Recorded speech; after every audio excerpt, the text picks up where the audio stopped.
15. ¿Empezamos? Buenas noches. Agradezco la oportunidad que me dais de explicar mi experiencia del Dharma. ¿Tenéis alguna pregunta, alguna cosa que decir, algún ejemplo? ¿Alguna curiosidad? Bueno, me dices, ok, que ya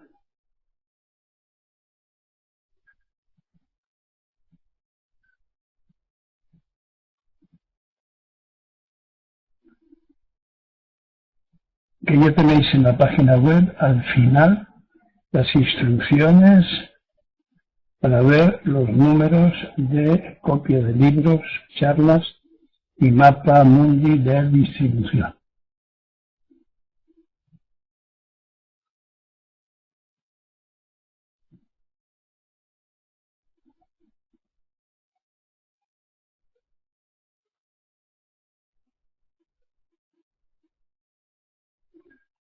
Empezamos entonces.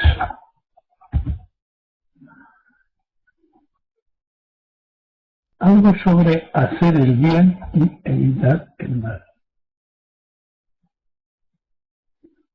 Y mirando quiénes estáis.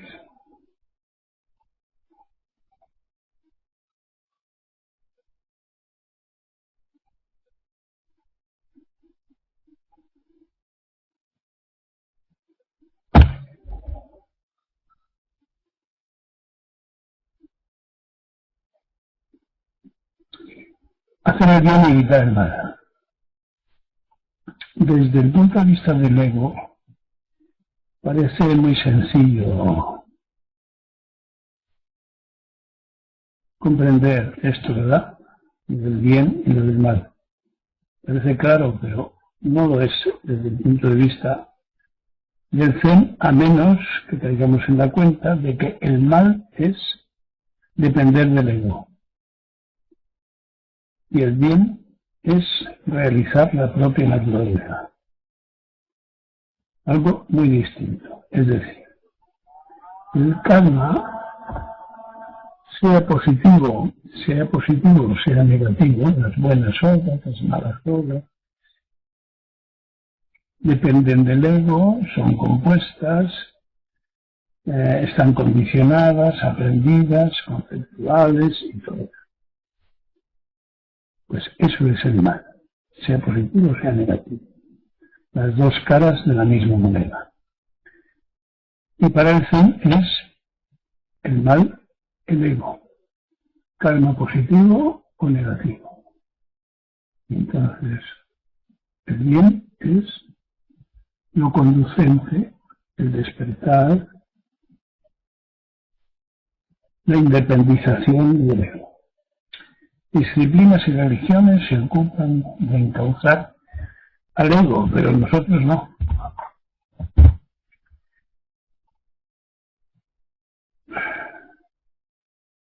Lo que es bueno para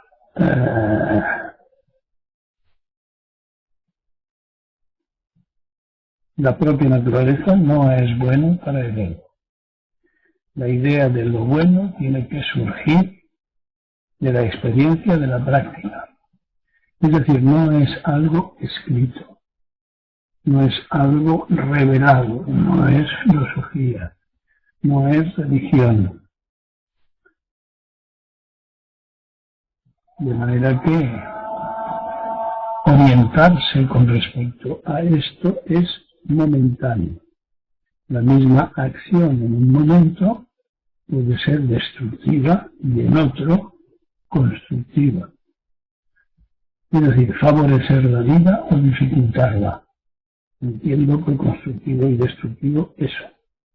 En último extremo, es decir, más allá, más atrás, más hacia el origen, destruir o construir es igualmente nada. Recordad el sutra de la sabiduría, el Matahari Harita Singh. Ni construir ni destruir.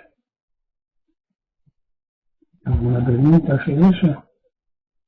Ya sé que es incomprensible, pero como he dicho, y ha de emerger, salir de la práctica,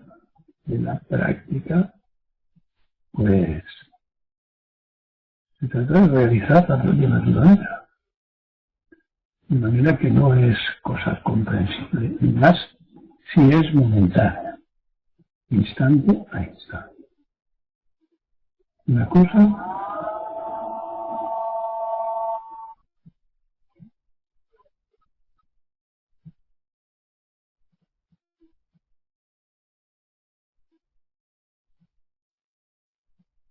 nada. Luego, bajo sí, para eso, experimentar los propios límites. Tienen que pasar muchos años, más de 40 en general, para aprender los propios límites y evitar traspasarlos. Reflexionar o comprender no sirve de mucho. Cuando advertimos esa inutilidad, que no es otra cosa que el apego al propio ego, empezamos a inquietarnos y a entender que solo con la comprensión teórica y la voluntad no logramos nada. Así, sumando frustraciones, repitiendo ilusiones,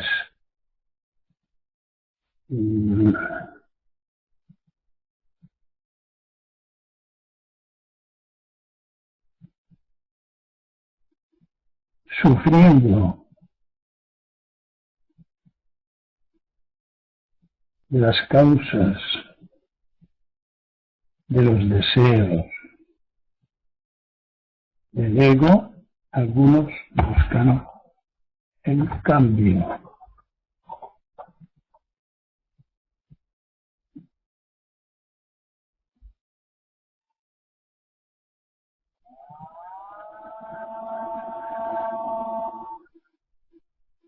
¿Saben sobre esto?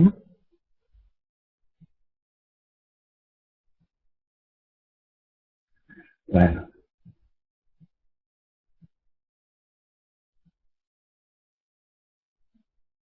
en esta misma dirección podemos decir, no te concentres en la depresión, en lo deprimente, el dolor, el disgusto, el miedo, el resentimiento, la lamentación, el pasado, el futuro.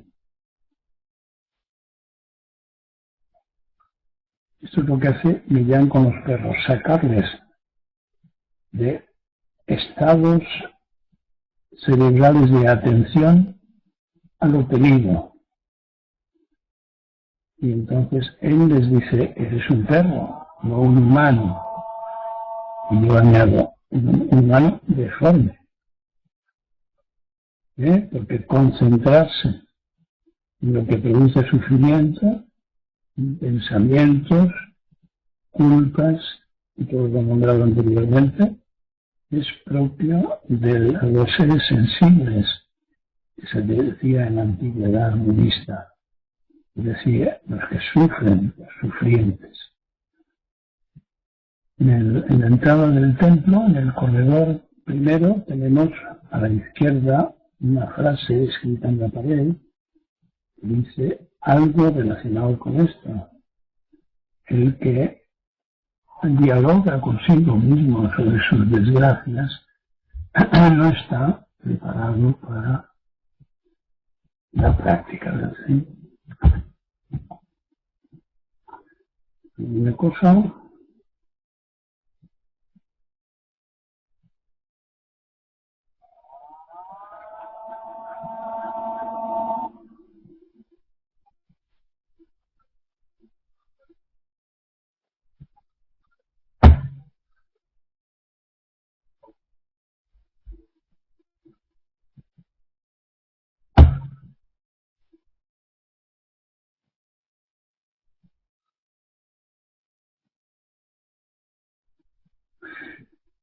algo sobre La crítica. ¿Qué crítica podemos hacer a los egos propios y ajenos en caso de que hayamos comprendido que nada fuera de la propia naturaleza tiene significado?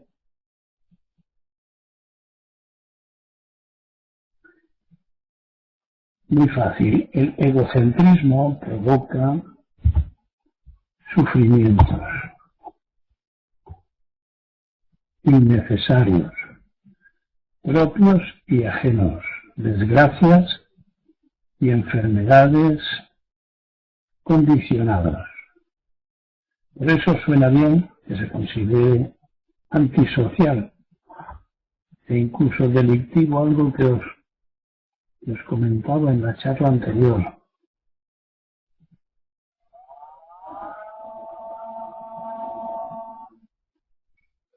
Considerar antisocial y delictivo a todo aquello que produzca sufrimientos, que sea causa de sufrimientos. Por ejemplo, le llamaba eufemísticamente libertad de mercado. ¿Libertad de mercado para quiénes? Para los que manejan los mercados, ¿verdad? Es decir, para los que pueden competir por las ganancias. Supongo que la caricatura es suficientemente clara. Un comentario, pregunta.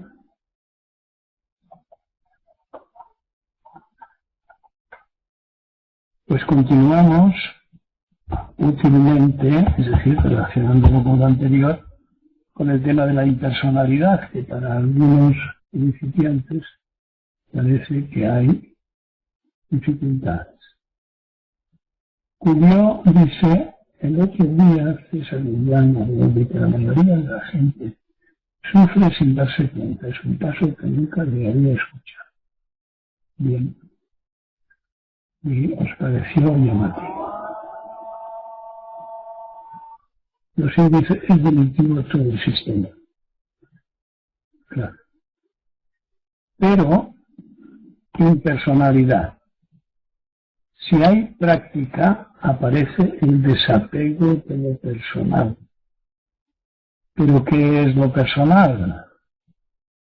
En una personalidad egocéntrica, egoísta, egocéntrica, es decir, con todos sus,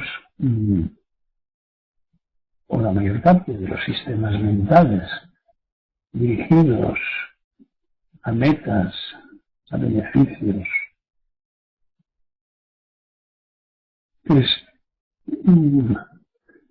lo personal es todo, pero tanto lo propio como lo ajeno. Este es un matiz que conviene enganchar.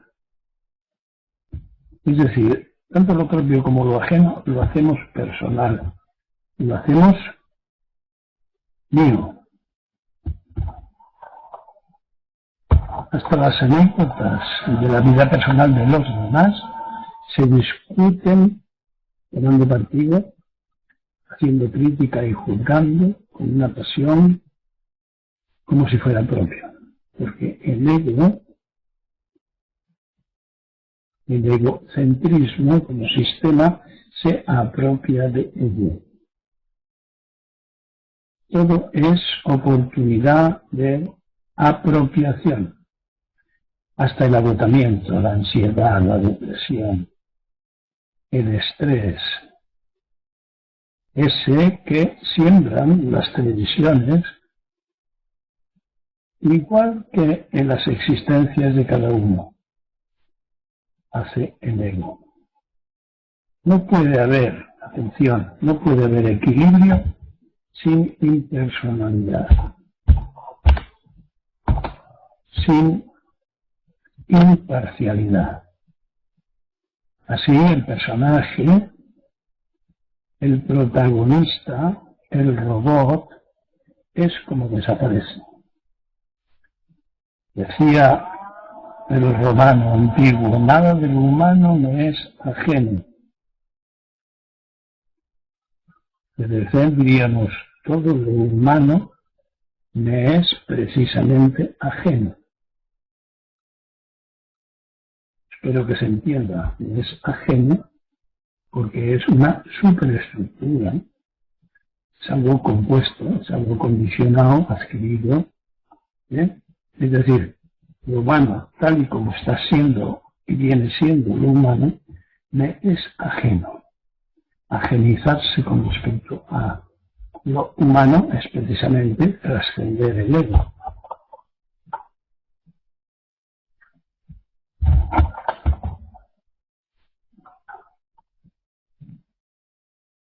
¿No pensáis interrumpirme? Sí. Vamos a ver. Aquí hay un homónimo mío. Yo no me doy cuenta de haber perdido la imagen y el audio, pero su correcto sí.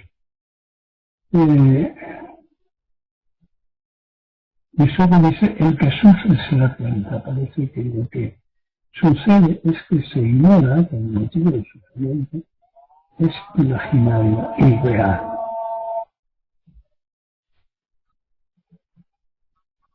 El que sufre se da cuenta de que sufre.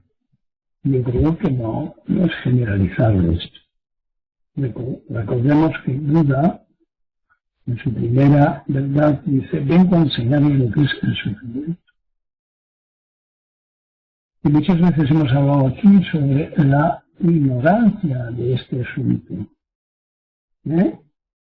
La mayor de todas es, yo no sabía que tenía un ego. Esto lo hemos oído muchas veces a los principiantes. Yo no sabía que tenía un ego. Yo no sabía de los sufrimientos innecesarios. Y así sucesivamente.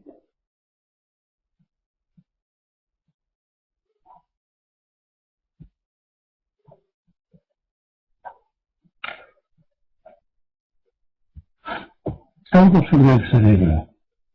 La testosterona en los hombres, a partir de la octava semana, condiciona, la octava semana del embrión, condiciona la percepción de los objetos más en las mujeres, que perciben mejor las expresiones faciales, emocionales o verbales. El hombre se especializa más, se concentra más en una sola cosa. Las mujeres resultan ser más poliatentas, porque la conexión entre sus hemisferios cerebrales es más gruesa, es mayor. El izquierdo, verbal, con respecto al izquierdo, donde está el área verbal, hablan antes y mejor de sí mismas, a lo que actualmente, no estoy de acuerdo, se llama inteligencia emocional o intuición. Están más desarrolladas en ellas, dicen.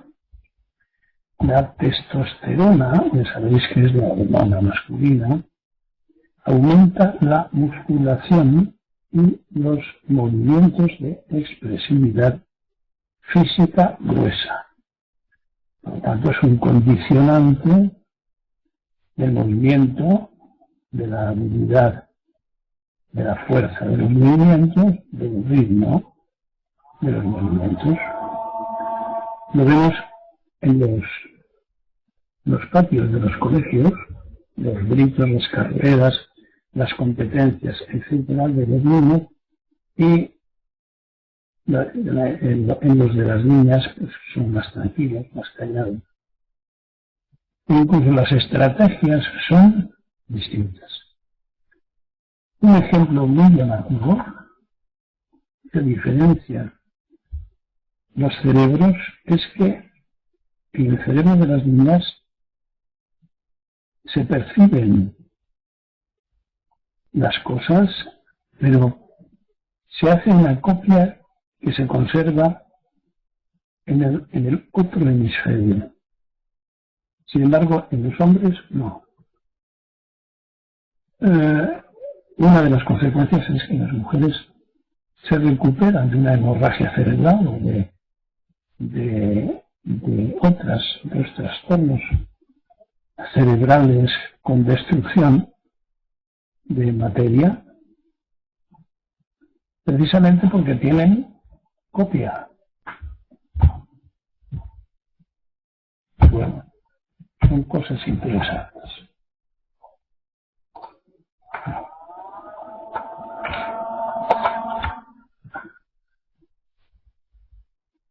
Ok.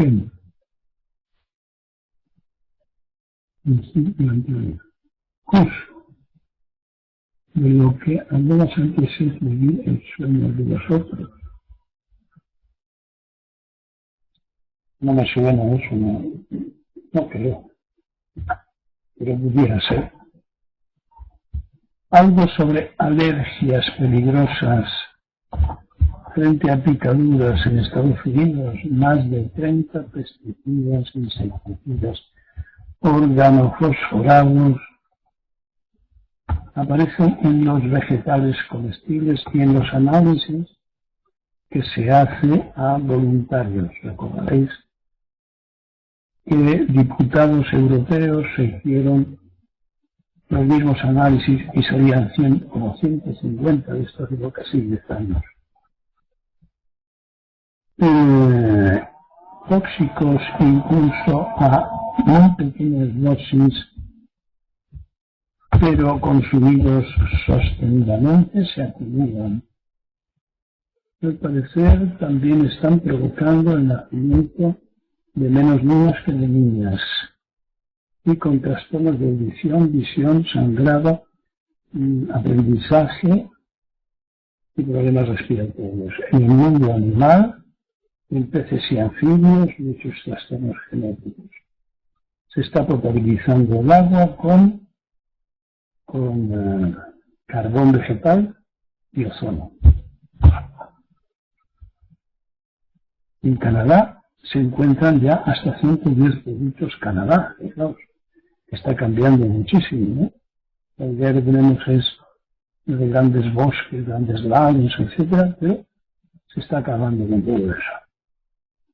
De manera que unos 110 productos ajenos a los humanos.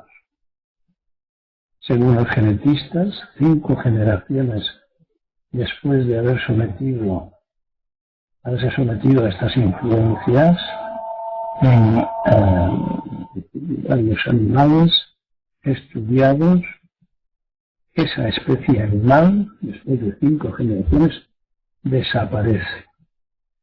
Son miles las especies que ya han desaparecido. El error sistemático está en, atención, en la igualación de la trascendencia de lo económico a la salud.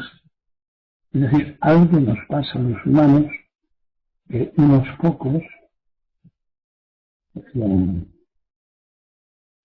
economista americano, que se trataba de solo 200 familias, hemos cambiado las orejas por el rabo. Es decir,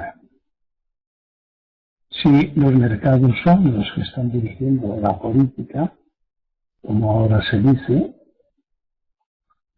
como se ha comprobado en las causas de la crisis económica mundial, pues fijémonos qué trastocamiento de valores cada vez que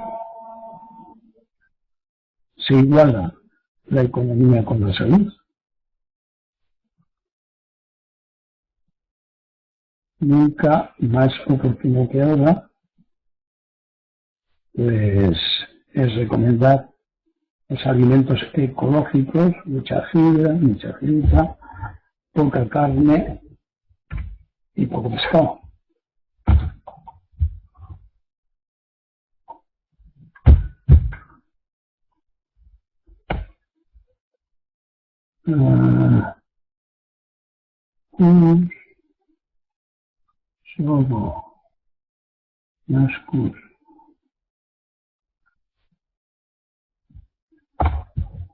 A ver, como Budas somos afines, pero como egos, aunque repetidos, peculiares y desconocidos, porque no coincidimos. No estamos, ninguno está, en momentos evolutivos semejantes.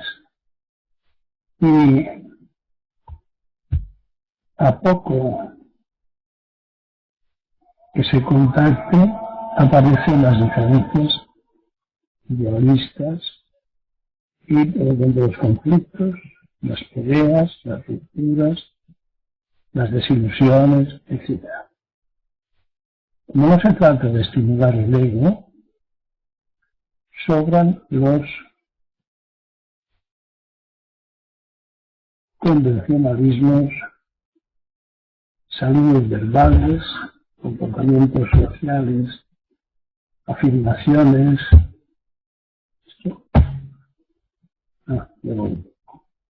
o preguntas en ese campo. Estoy pensando en que cuando os encontráis en el templo, algunos os dais besos, abrazos, es decir, todo lo inconducente de una relación de apariencias. La mirada interna nos hunde en la profundidad de la práctica, en la concentración en el presente, por lo tanto, en conciencias más hondas que estas de las apariencias, las presentaciones, los halagos y especialmente las entradas bruscas en los espacios de la intimidad de los demás, que a nadie importan, puesto que son egóticas. Bueno, yo no tengo nada más chuletas, así que si queréis más, tendréis que decirlo. Y decís,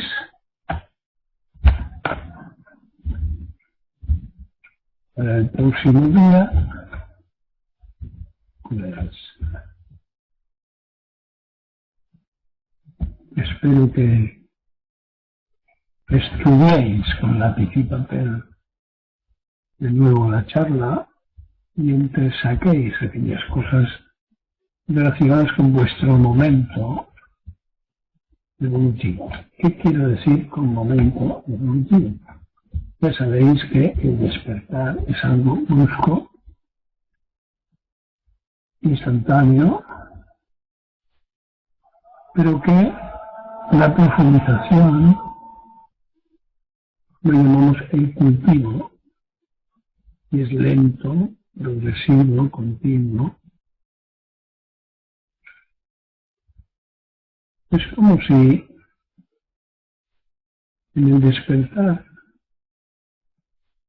diéramos un salto hasta el final de la consciencia y no supiéramos qué hacer con él,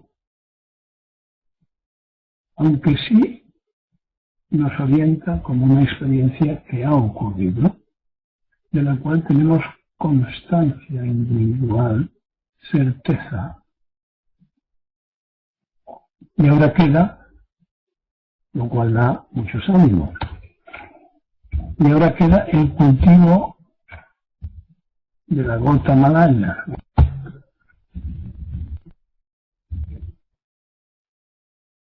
¿Qué? ¿Alguien se anima?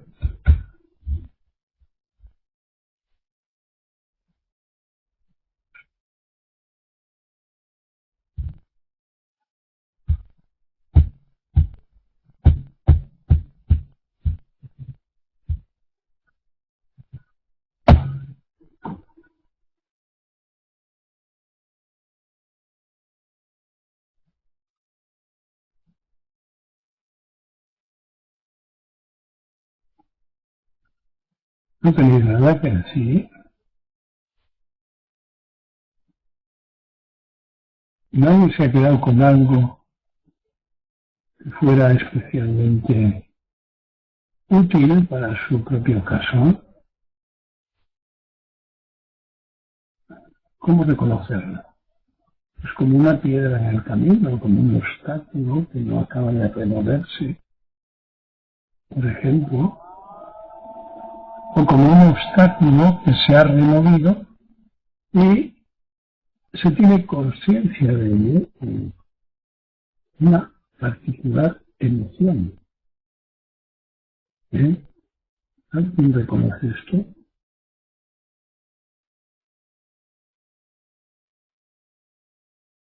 Saquitos de patatas.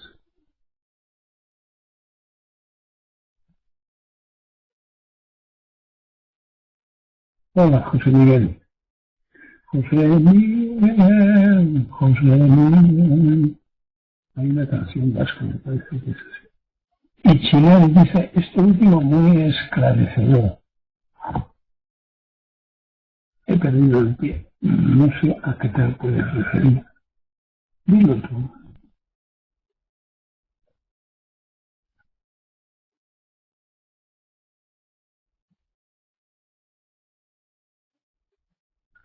Violeta. Bueno, qué bien que coincidimos.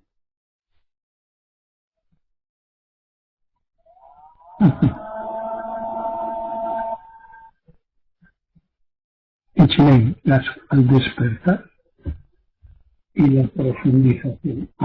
Ya.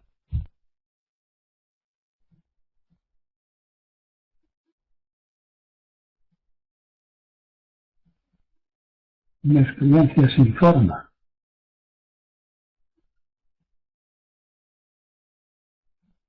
Una experiencia como si dijéramos del final, o de que todo es posible. Ese árbol, si lo humano nos tendría que ser ajeno al verdadero hombre zen, ¿cómo se le calificaría? ¿Superhumano o verdaderamente humano? ¿Duda o qué?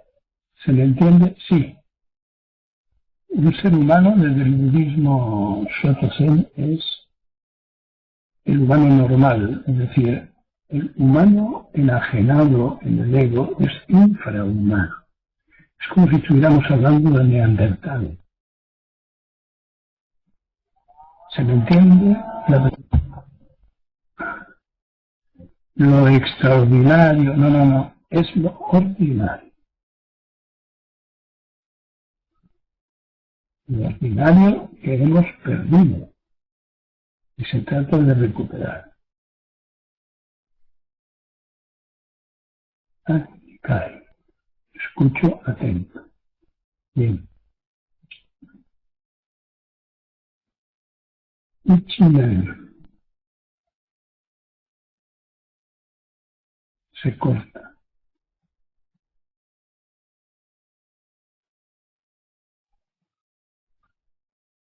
Ánimo, que estamos cogiendo carrerilla. Venga. Más.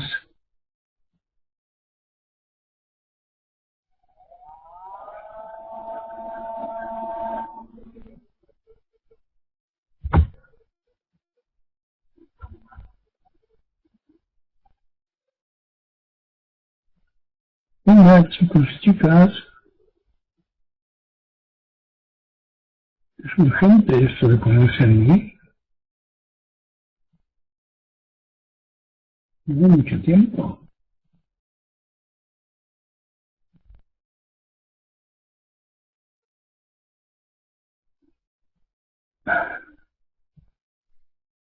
A mí Chile dice,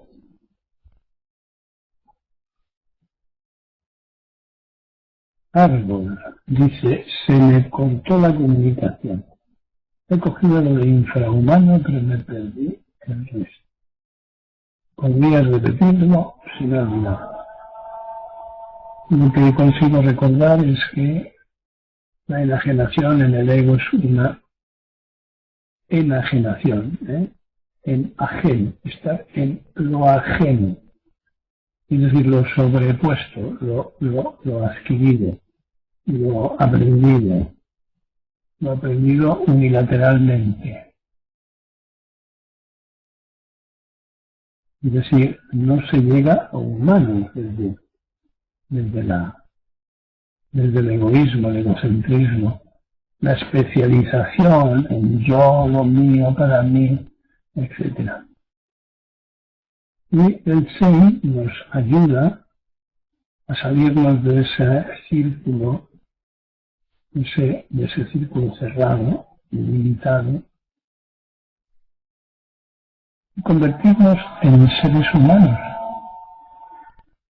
al incluirnos en el cosmos, al conseguir un lugar en el cosmos, al conectar con todos los seres y cosas sin necesidad de pensamiento.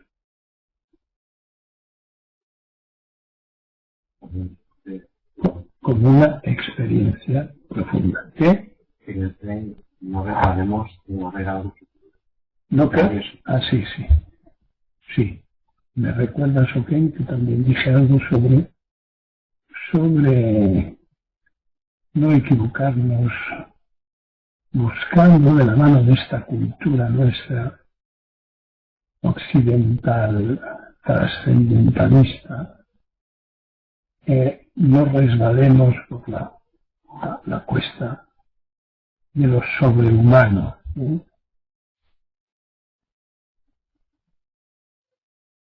de los milagros, de los hechos extraordinarios, de la magia.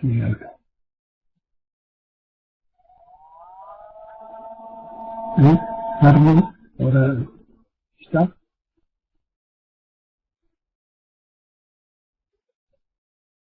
Bien, José Miguel dice, el ego nos aleja de nuestra verdadera realidad. No, nadie tiene como propia una realidad. O sea, si afinamos un poco más, el ego nos aleja de la realidad. La realidad. No hay una nuestra realidad ni tampoco verdadera. Es decir, no hay ninguna verdad que buscar. No existe verdad ninguna. Eso es religión. Basta con hablar de realidad, que ya es mucho. Nada más decir realidad tenemos que borrar. Lo percibido por los sentidos es la realidad.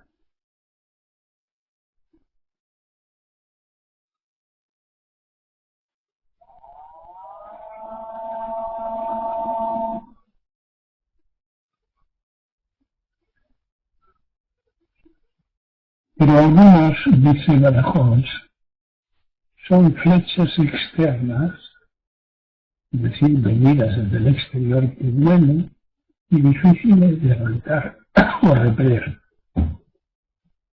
Claro, para eso vinieron los Budas y siguen estando aquí.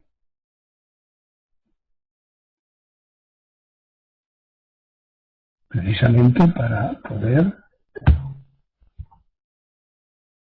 ocurra de una manera sencilla, simple y sin demasiado esfuerzo. Es decir, olvidémonos de nuestras tradiciones ascéticas, no es necesario. La propia naturaleza es sabiduría y cualquier persona atenta puede observar esa sabiduría en el funcionamiento interdependiente de todas las cosas, todos los seres. Y esa propia naturaleza está dispuesta a ayudarnos si nosotros nos abrimos a ella.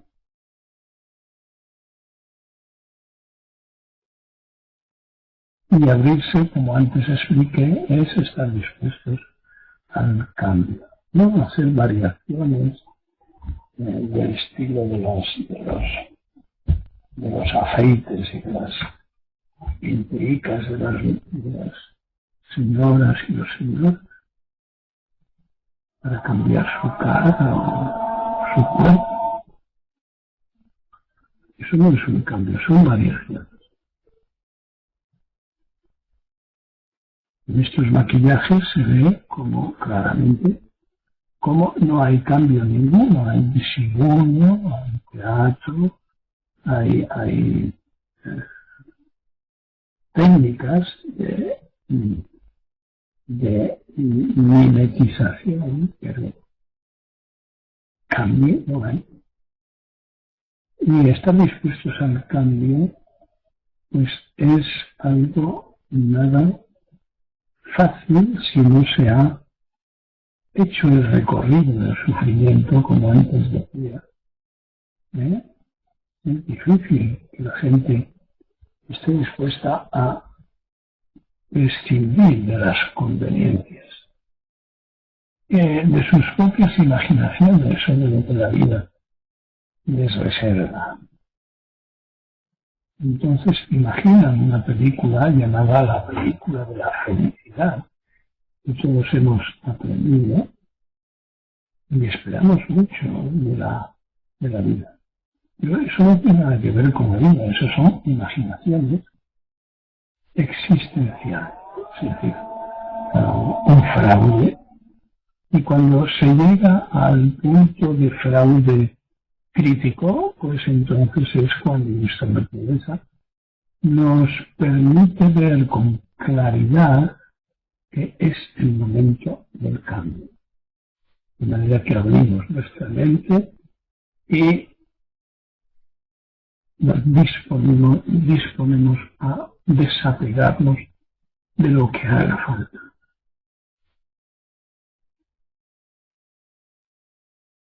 Esto no significa que no haya gente muy joven, extremadamente joven, pensemos en Dogen a los 12 o 14 años, con los acontecimientos sucedidos en su existencia, pérdida del padre, de la madre, del estatus, etc., pues reconoce esas experiencias tan traumáticas y tan brutales en la evanescencia del humo del incienso.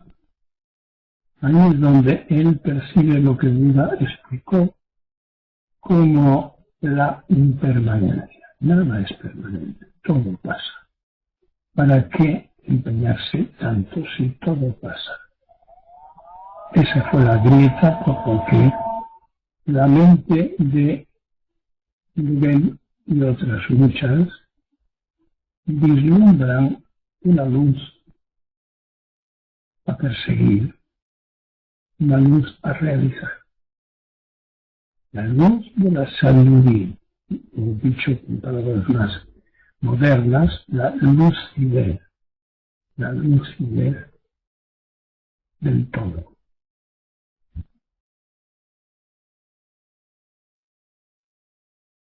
El ser humano, dice José Miguel, vive envuelto en creencias de las sociedades en que se vive.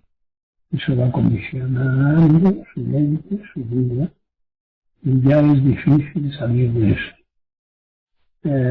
Acabo de explicar que no es cuestión de que no puede ser difícil, porque es para tontos esto, como puedes estar viendo en el recuadro de tu ordenador.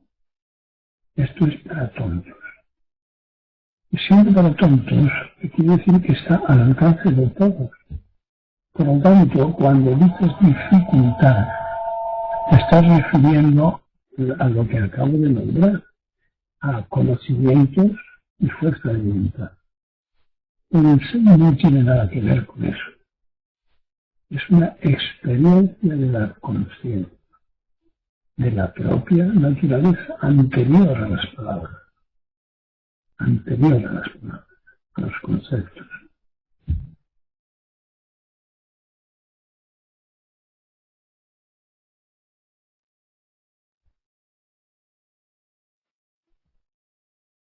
José Miguel es un muchacho amable que desea mucha luz y armonía para todos. Budismo tibetano, claro. magia potagia.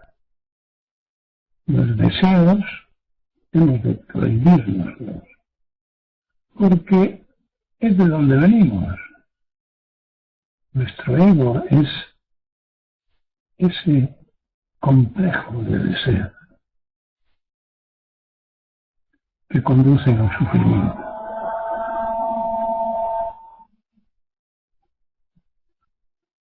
Y Chinchilla sorprende al observar cómo la propia naturaleza se manifiesta de manera antes insospechada. Bueno, pues tienes esa suerte, ahora atiéndela.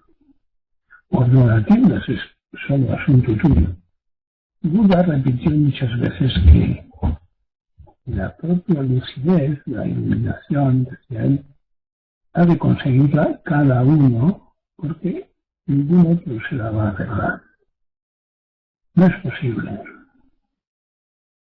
Cada uno ha de convertirse en Buda, con las ayudas de que se logre. ¿Qué es convertirse en Buda? ¿Qué es la budeidad? Pues la realización de esa naturaleza propia, viendo las cosas tal y como son. Fijaos que no estoy hablando de una cosa abstrusa, rara, extraña, solo para los grandes, los mejores. No, estoy hablando para todos. ¿Por qué? Porque todos somos budas potenciales, porque todos hemos nacido con una propia naturaleza. Todos tenemos naturaleza. Todos somos naturaleza. Todos estamos en naturaleza.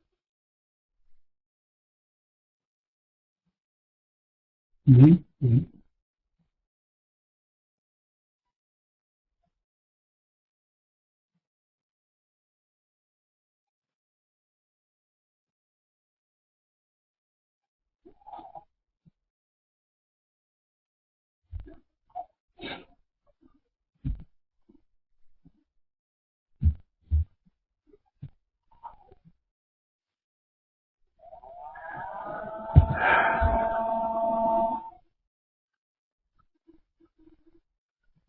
¿Alguna cosita más?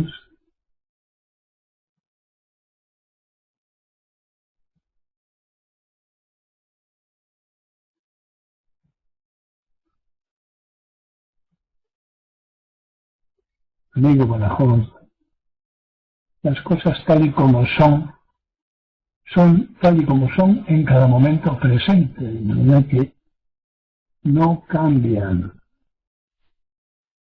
Las cosas no cambian, cambian nuestra mente. El cambio de las cosas es la vida de la totalidad de las cosas, su interdependencia, la totalidad, la unidad de todas las cosas. Te metes en trampas tú solo, viendo las cosas tal y como son, pero están cambiando continuamente. No lo has entendido. Ya sé que esto te molesta, pero así verás a tu ego protestar. ¿Algo más?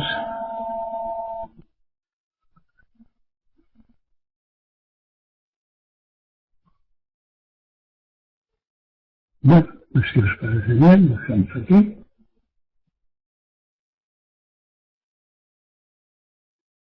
Hasta el viernes próximo.